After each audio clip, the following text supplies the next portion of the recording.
Good morning student. हम लोग chapter first complete कर चुके हैं इलेक्ट्रोस्टैट का। आज हम लोग इलेक्ट्रोस्टैट का सेकंड चैप्टर स्टार्ट कर रहे हैं। चैप्टर का नाम है इलेक्ट्रोस्टैटिक पोटेंशियल एंड कैपेसिटेंस, है ना। ये चैप्टर पिछले चैप्टर से भी पूरी तरह से रिलेटेड है। फर्स्ट चैप्टर से 100% रिलेटेड है, इसलिए फर्स्ट चैप्टर का कॉन्सेप्ट पूरी तरह से याद रखिएगा ताकि इस चैप्टर को समझने में आपको दिक्कत ना हो। चलिए, हम लोग फर्स्ट चैप्टर में इलेक्ट्रिक फील्ड के बारे में पढ़े थे, गॉस लॉ पढ़े थे। गॉस लॉ के हेल्प से इलेक्ट्रिक फील्ड निकालना सीखे थे। आज जो टॉपिक हम लोग पढ़ेंगे, है ना, ये इस चैप्टर का पहला टॉपिक होगा electric potential energy. Electric potential energy को शॉर्ट में ईपी के नाम से जानते हैं।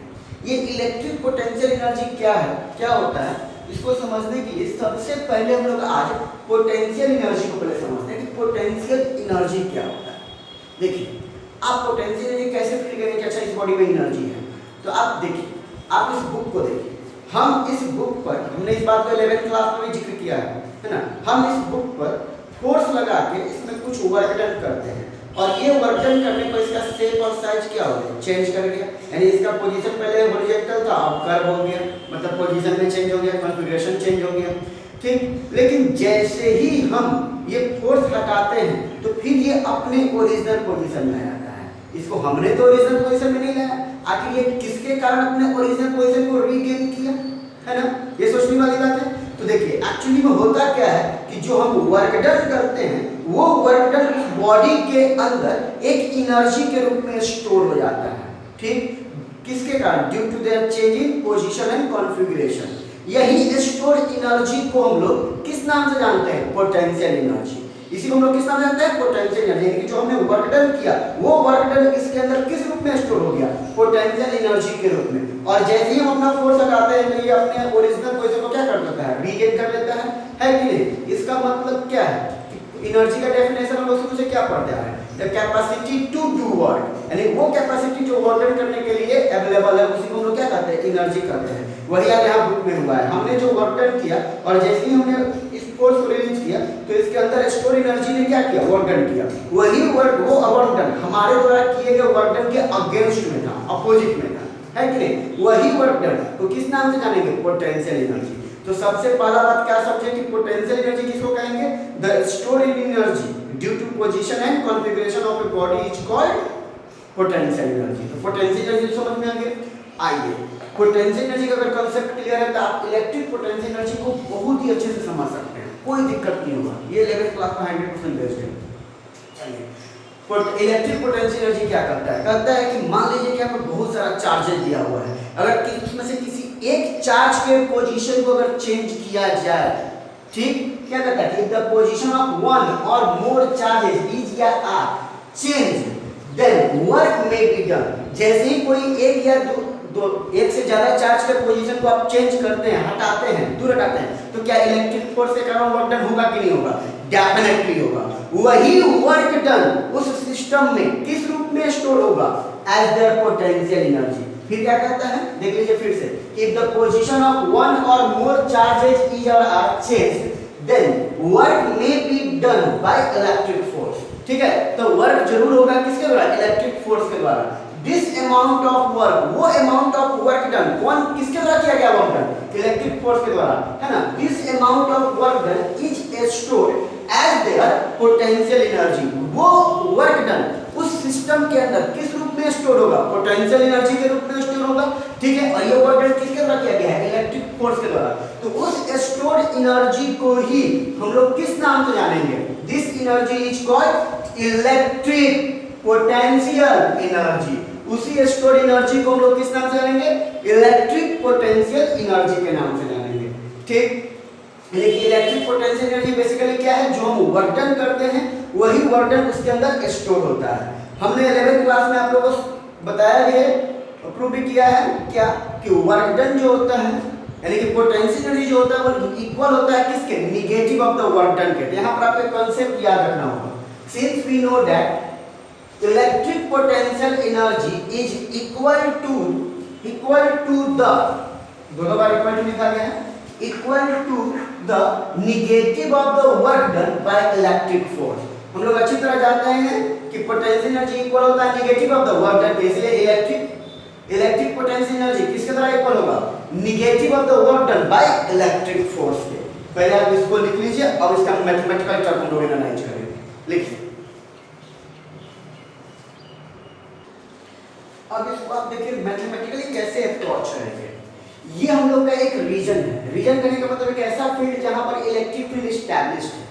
ये वो चार्ज बॉडी है जिसके कारण ये फील्ड एस्टैब्लिश्ड हुआ है ना। यानी कि ये जो क्षेत्र बना हुआ है इसको हम लोग किस नाम से जानेंगे, इलेक्ट्रिक फील्ड। देखिए हमने एक चार्ज बॉडी लिया है, ये रेफरेंस फ्रेम है, इनर्शियल रेफरेंस फ्रेम, और इस चार्ज बॉडी के कारण जो फील्ड बना है उसके बारे में क्या लिखा गया है कि region of space where electric field is established due to a charge body. ये एक इलेक्ट्रिक फील्ड बना है किसके कारण, एक चार्ज बॉडी के कारण। ठीक, अब आप इसमें देखिए कि एक स्मॉल चार्ज हमने क्यू लिया है, यहां पर एक स्मॉल क्यू चार्ज है, ये छोटा क्यू जो देखा ना, ये स्मॉल क्यू चार्ज है जो मूव कर रहा है पी नॉट से लेके पी तक। किस फील्ड में, इलेक्ट्रिक फील्ड में। ध्यान दीजिएगा, ये पी नॉट से कहां मूव कर रहा है, पी तक। यानी कि जब ये क्यू पी नॉट पर था तो उस समय चार्ज के साथ कुछ अलग पोजीशन था, अब ये चार्ज P पर जाएगा तो पोजीशन कुछ अलग होगा। तो क्या इस Q चार्ज का पोजीशन चेंज कर रहा है कि नहीं, तो जब पोजीशन चेंज करेगा तब क्या स्टोर क्या होगा, वर्क डन, और वो वर्क डन किस रूप में स्टोर रहेगा, एज देयर पोटेंशियल एनर्जी।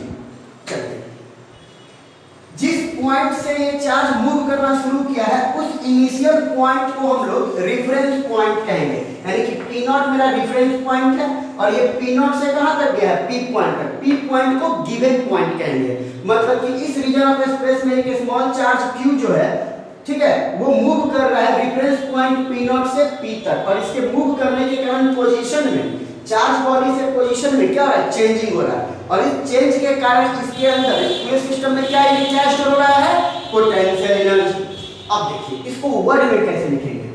हम लोग शुरू से पढ़ते आ रहे 11th क्लास से कि पोटेंशियल एनर्जी को कैपिटल U से रिप्रेजेंट करते हैं। ये जो कैपिटल U लिखा हुआ वो है पोटेंशियल एनर्जी, और कैपिटल U के नीचे में PP नॉट लिखा हुआ, PP नॉट, इसको पूरे को वर्ड में क्या पढ़ेंगे, तो यहाँ पर जो भी फिनोमिनन हो रहा है वो चार्ज के कारण हो रहा है। मतलब कि जो भी एनर्जी स्टोर होगा वो इलेक्ट्रिक पोटेंशियल एनर्जी होगा।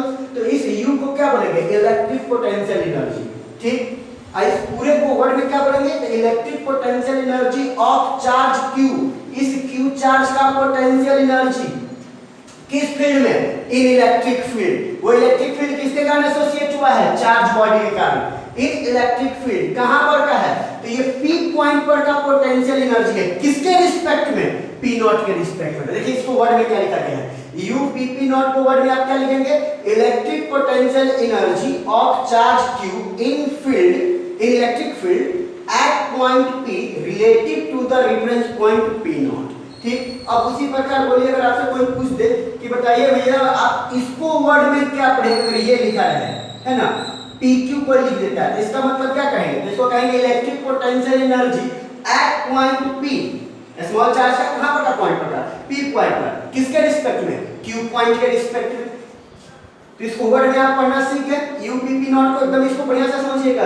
UPP नॉट को हम लोग क्या पढ़ेंगे, electric potential energy of charge Q, वो चार्ज जो मूव कर रहा है, electric potential energy of charge Q in electric field, कहां पर का, जो पहले लिखा है उस पॉइंट पर का, किसके रिस्पेक्ट में, P नॉट के रिस्पेक्ट में। तो at point P relative to reference point P nought. और रेफरेंस पॉइंट किसको कहेंगे, जहां से कोई चार्ज इनिशियली चलना शुरू करता है। ठीक, और अभी जस्ट हमने आपको बताया कि इलेक्ट्रिक पोटेंशियल एनर्जी इक्वल होगा negative of the work done by electric force. तो UPP नॉट इक्वल होगा किसके, minus of work done by electric force, work done by electric force. ये फोर्स के द्वारा जो वर्क डन होगा वो कहां से कहां तक होगा, जब चार्ज कहां से कहां तक मूव करेगा, P नॉट से P तक, है ना। यानी कि UPP nought is equal to the negative of the work done by electric force when a charge move from P nought to P। Physics में माइनस का मतलब अपोजिट, मतलब अगेंस्ट। तो अगर इसको वर्ड में अगर लिखना चाहे तो लोग क्या बोलेंगे कि UPP नॉट यानी कि electric potential energy at point P relative to reference point P nought equal होगा किसके, work done against the field. Against word के यूज किया गया क्योंकि माइनस लगा हुआ है, तो against the field force when a charge Q moved from P nought to P, जब कोई चार्ज P नॉट से P तक मूव करेगा। ठीक, यहाँ तक तो क्लियर हो गया। इस रिलेशन को याद रखिएगा। हम लोग 11th क्लास में ग्रेविटेशन में भी देखे हैं कि work done by external force equal होता है negative of the work done bye कौन, कंजर्वेटिव फोर्स। यहाँ पर एक्सटर्नल फोर्स का वर्क डन इक्वल होगा किसके, negative of the work done by electric force. इस रिलेशन को याद रखिएगा कि work done by external force equal होता है किसके, negative of the work done by electric force. जैसे हम क्या बताए थे आपको कि इस बुक पर हमने वर्क डन किया, तो हम जो वर्क डन कर रहे हैं, ठीक, और जैसे हम छोड़े तो इसमें जो वर्क डन, ये जो वर्क डन करेगा मेरे अगेंस्ट करेगा कि नहीं करेगा, तो इसके अंदर का स्टोर एनर्जी जो वर्क डन कर रहा है वो मेरे एक्सटर्नल वर्क डन में क्या हो रहा है, अगेंस्ट हो रहा है, लेकिन दोनों का वैल्यू क्या होगा, बराबर होगा। याद रखिएगा work done by external force equal होता है negative of the work done by electric force. अब इन दोनों रिलेशन को अगर बराबर करें तो देखिए हम लोग का फॉर्मूला क्या बन जाएगा, इसको आप लोग लिख लीजिए।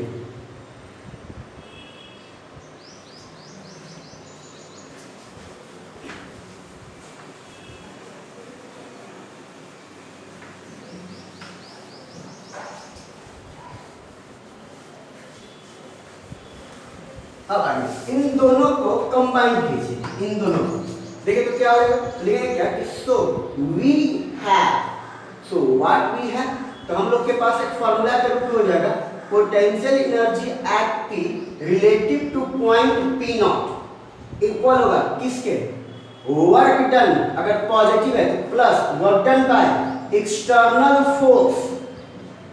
ठीक है, जब चार्ज कहां से कहां तक मूव करेगा, पी नॉट से P तक, या ये इक्वल होगा negative of the work done by electric force, मतलब कंजर्वेटिव फोर्स।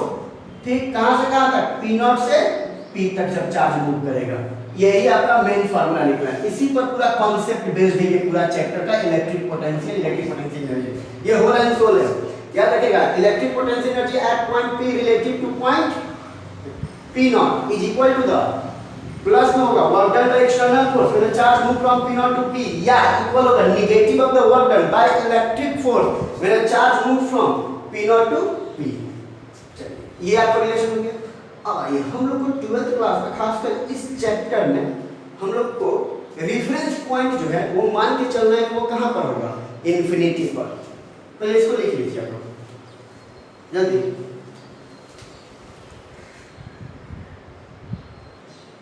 देखिए हमने यहाँ पर क्या लिखा है कि for convenience reference point is taken to be at infinity and at that point electric potential energy will be taken as zero.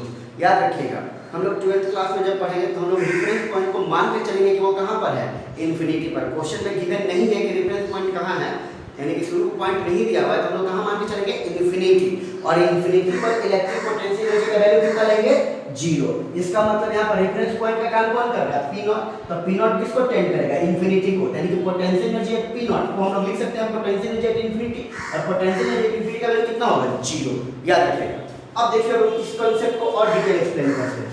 देखिए हमने अभी आपको नामकरण सिखाया है यूपीपी नॉट। यूपीपी नॉट को वर्ड में क्या पढ़ते थे, electric potential energy at point P relative to reference point P nought. इसका फॉर्मूला होता है यूपीपी नॉट का, इसको हम लोग मैथमेटिकली इस तरह से लिखते हैं potential energy at point P minus potential energy at point P not. याद रखिएगा कि यूपीपी नॉट का फॉर्मूला क्या होता है, potential energy at point P minus potential energy at point P nought. P nought is the reference point. अब देखिए कि if P nought tends to infinity, यदि पोटेंशियल एनर्जी यदि पी नॉट कहां को टेंड कर रहा हो, रेफरेंस पॉइंट टेंड कर रहा है इंफिनिटी को, तब उस केस में आप इसको कैसे लिख सकते हैं, आप इसको ऐसे लिखेंगे U P infinity equal to potential energy at point P minus potential energy at infinity. और अभी हम लोग पढ़े कि इंफिनिटी पर पोटेंशियल का वैल्यू लोग कितना लेके चलते हैं, जीरो। इसका मतलब ये वैल्यू जीरो हो जाएगा।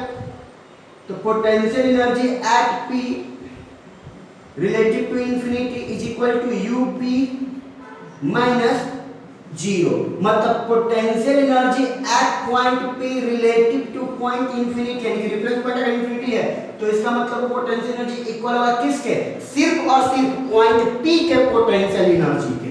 यानी कि जिस केस में रेफरेंस पॉइंट हम लोग कहां मान के चलेंगे, इंफिनिटी, उस केस में potential energy at point P relative to infinity equal होगा potential energy at given point. जैसे यहां पर कौन सा पॉइंट है, P। ये इंपॉर्टेंट बात है। और ये भी कांसेप्ट याद रखेगा कि U P nought equal to क्या फॉर्मूला होता है, potential energy at point P minus potential energy at point P nought. P given point, P nought reference point. इसको और आप अच्छे से क्लियर कर सकते हैं। मान लीजिए कि कोई आपसे पूछ दिया कि भाई अगर मान लीजिए हमको U R S लिखना है तो U R S का वर्ड में क्या पढ़ेंगे, potential energy at point R relative to point S। इसका मतलब potential energy at point R minus potential energy at point S। अगर उसी प्रकार मान लीजिए दिया रहेगा पोटेंशियल एनर्जी x y, चाहे y x,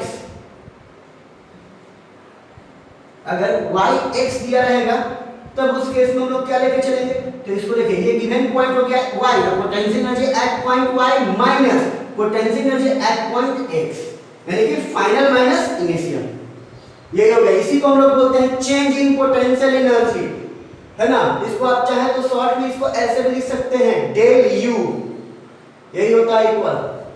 इसको क्या लिख सकते हैं, डेल यू। और डेल यू को वर्ड में हम लोग क्या पढ़ते हैं, change in electric potential energy, EP.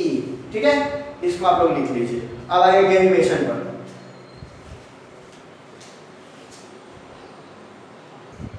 अब देखिए कुछ बेसिक बात आप याद रखेंगे कि इलेक्ट्रिक पोटेंशियल एनर्जी कैसा क्वांटिटी है, स्केलर। ठीक, इसमें सिर्फ मैग्नीट्यूड होता है। इलेक्ट्रिक पोटेंशियल एनर्जी में डायरेक्शन की बात हम लोग नहीं करेंगे। यानी कि electric potential energy scalar quantity, इसका ऐसा यूनिट जूल होता है।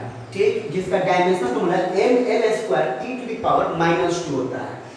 लेकिन हम लोग इलेक्ट्रोस्टैट में जूल भी यूज करते हैं और एटॉमिक फिजिक्स में इलेक्ट्रॉन वोल्ट भी यूज किया जाता है। याद रखिएगा, इलेक्ट्रिक पोटेंशियल एनर्जी का, ठीक है, प्रैक्टिकल यूनिट जो खासकर एटॉमिक फिजिक्स में जो यूज किया जाता है, एटॉमिक फिजिक्स में वहां पर क्या यूज करते हैं हम लोग, जूल ना यूज करके इलेक्ट्रॉन वोल्ट यूज करते हैं।